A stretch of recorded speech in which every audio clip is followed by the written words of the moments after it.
From the National Newsroom of the Canadian Press, I'm Jason White. Oil and gas producers like Ottawa's latest major projects, but environment groups think they take Canada in the wrong direction. The new list includes a liquefied natural gas project in BC. The Canadian Climate Institute worries that expanding Canada's LNG production and exports will increase our emissions with no guarantees of reductions abroad.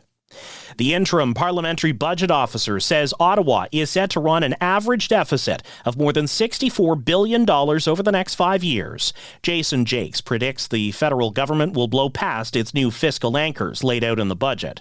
Despite the Prime Minister's talk of shifting government spending to capital investment rather than operating costs, Jakes says the deeper deficits are being driven by new day-to-day program spending. Meanwhile, Prime Minister Mark Carney is in Ottawa promoting the federal budget and also opening a new light rail expansion. He says the system's northwest extension was a long time in coming. A pandemic, complex excavations, unexpected detonation of centuries-old explosives. You persevered, and it's because of those efforts that today is possible. Carney says the Montreal Light Rail project represents the level of ambition needed across Quebec and the country. A record number of younger American women now say they want to leave the United States. Their most common destination of choice? Canada. Those findings come from a new Gallup poll that says 40% of American women aged 15 to 44 said they would permanently leave the United States if they had the opportunity. Canada beat out New Zealand, Italy, and Japan as preferred destinations for young American women looking to leave the U.S. Gallup noted that expressing a desire to move doesn't mean Americans are actually packing up their bags. Overall, the survey found that about 1 in 5 Americans said they would leave the country if they had the chance. The survey polled 1,000 people in the U.S. by phone between June 14th and July 16th and has a margin of error of plus or minus 4.4% 19 times out of 20. Kelly Malone, The Canadian Press, Washington. A team at Toronto's St. Michael's Hospital says it's achieved a world first by doing a series of brain angiograms using a remote-controlled robot. Dr. Vitor Mendes Pereira was 6 kilometers away when he steered the robot, moving a catheter through the patient's body and up into the brain.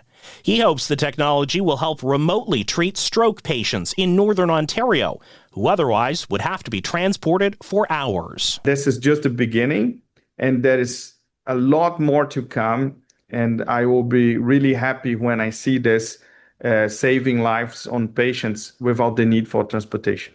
Treating stroke patients quickly is critical because the more time passes, the greater the chance of serious disability or even death. This is the Canadian Press.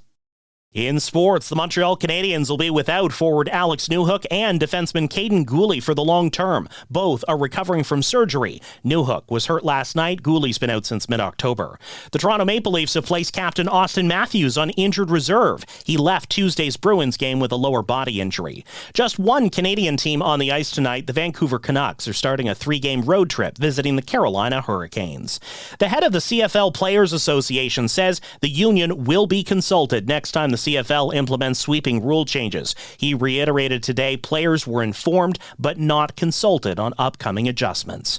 Luis Rubiales was pelted by eggs thrown by his own uncle. The former head of Spain's Soccer Federation was presenting his memoir in Madrid. The book discusses his downfall after kissing Spain forward Jenny Hermoso without her consent at the 2023 Women's World Cup.